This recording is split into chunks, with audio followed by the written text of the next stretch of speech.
Il ne porte pas de cagoule. Il ne brandit pas de kalachnikov. Mais il est peut-être l'homme le plus dangereux pour la démocratie camerounaise. À 78 ans, il joue la plus grande comédie politique de notre histoire. Il parle de changement, tout en préservant le système. Il se dit opposant, mais dort sous la protection du régime. Il promet l'unité, tout en divisant l'opposition.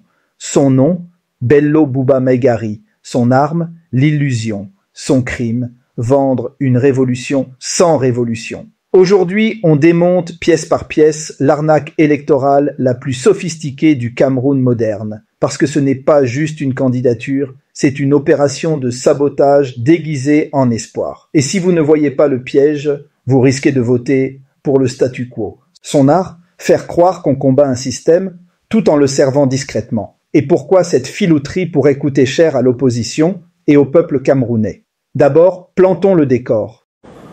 Vous avez parlé avec le président Biya à quel moment pour la dernière fois? Vous voulez que je vous dise ça? Oui. Ça ne concerne que le président Biya et moi. Si je le rencontre, je n'ai pas à aller en parler ailleurs. Vous, ministre, lui, président de la République, le peuple est tenu de savoir. Le peuple peut vouloir savoir, mais il n'est pas dans mes habitudes de dire ce que on se dit le président de la République et moi s'il me reçoit. Depuis des mois, certains cercles de l'opposition ont mis en place une stratégie. Placer un candidat du Grand Nord pour neutraliser la polarisation ethnique qui sert le régime Biya depuis 42 ans. Le choix? Bello Bouba Maïgari. Sur le papier, c'est séduisant. Ancien Premier ministre, figure historique, réseau étendu. Mais attention, quand vous grattez le vernis, vous découvrez une réalité glaçante. Bello Bouba ne mène pas une opposition. Il orchestre une illusion d'opposition. Et ça, mes amis, c'est de la haute voltige politique, mais dans le mauvais sens. Alors, comment procède notre prestidigitateur politique? 3 techniques de maître. Premier péché, le légalisme de façade. Écoutez bien ça. Bello Bouba se présente comme un légaliste qui respectera la Constitution. Noble, non? Faux. Dans un pays où la fraude électorale est systémique, dire « je respecterai les résultats » équivaut à dire « je cautionnerai la fraude ». Ses propres proches admettent en privé qu'il ne contestera jamais les résultats, même frauduleux. Vous saisissez l'arnaque, il rassure le régime au lieu de le menacer. Deuxième péché, la rupture bidon.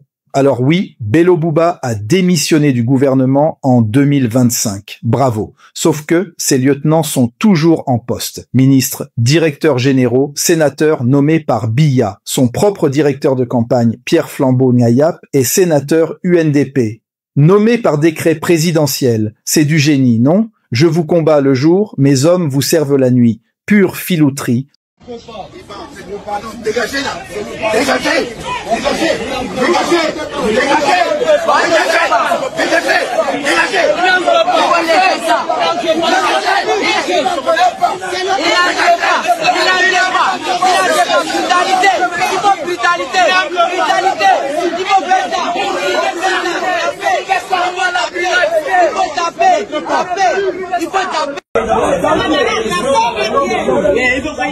Il faut qu'il démissionne.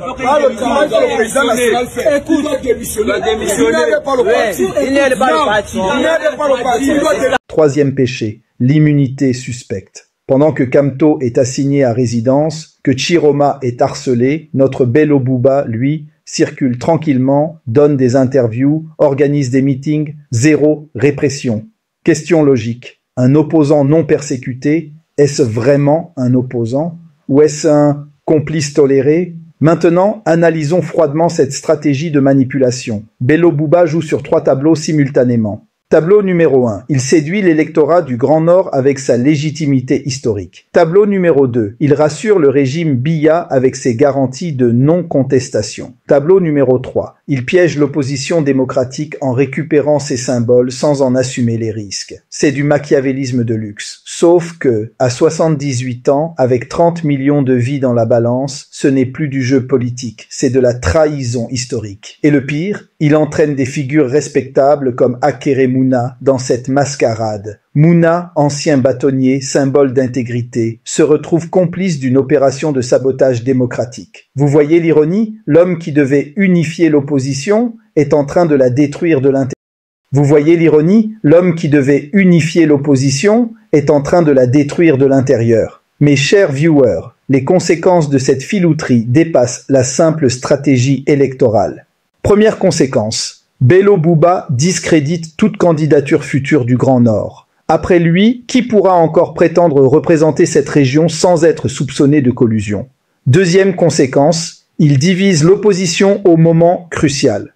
Kamto, Chiroma, les vrais démocrates se retrouvent isolés, accusés de radicalisme face à sa modération suspecte.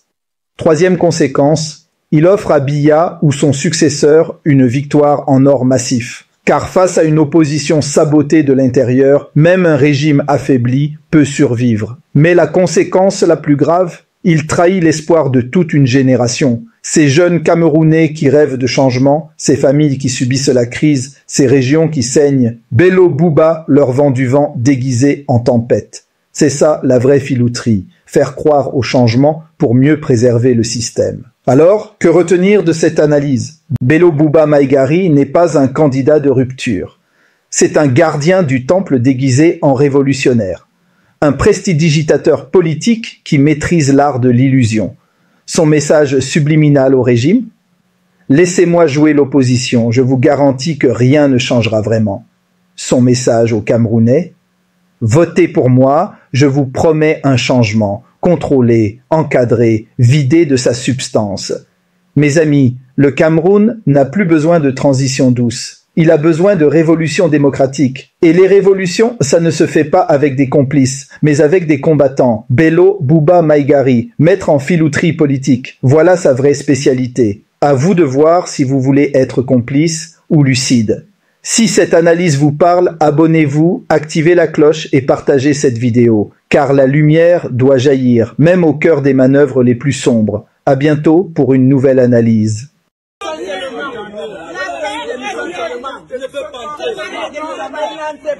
La paix est bien.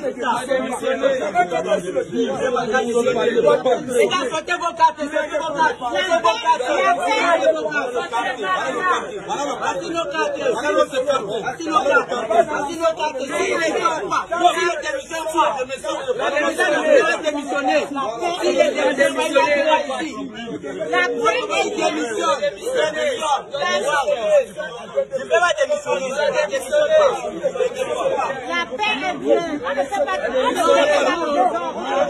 la paix est bien. On veut le changement. On veut le changement. On veut le changement. Il doit démissionner. On veut le changement.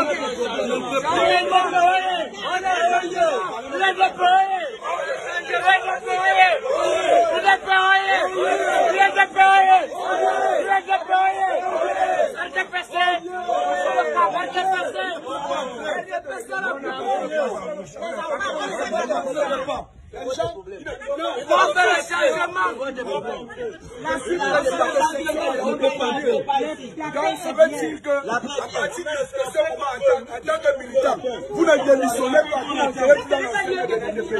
C'est le siège de tous les militants. Nous sommes militants amateurs. Nous tous nous sommes les militants. On va attendre ça. Si les femmes font aussi la même chose, tu seras Nous avons mal à l'oreille. Non, si les femmes font aussi comme vous, vous serez content. Même la présidente des femmes peut venir dire la même chose que toi. Pourquoi elle a démissionné? Écoute, elle peut faire la même chose. Il doit démissionner, il doit démissionner. Écoute, Je veux vous parler. écoute, vous êtes les jeunes. Allez voter pour les autres, ne votez pas pour l'UNDP. Ne votez pas pour l'UNDP. Ne votez pas pour l'UNDP.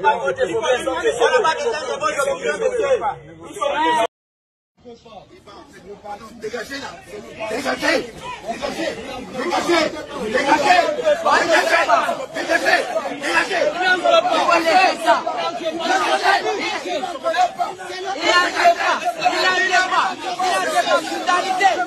Brutalité.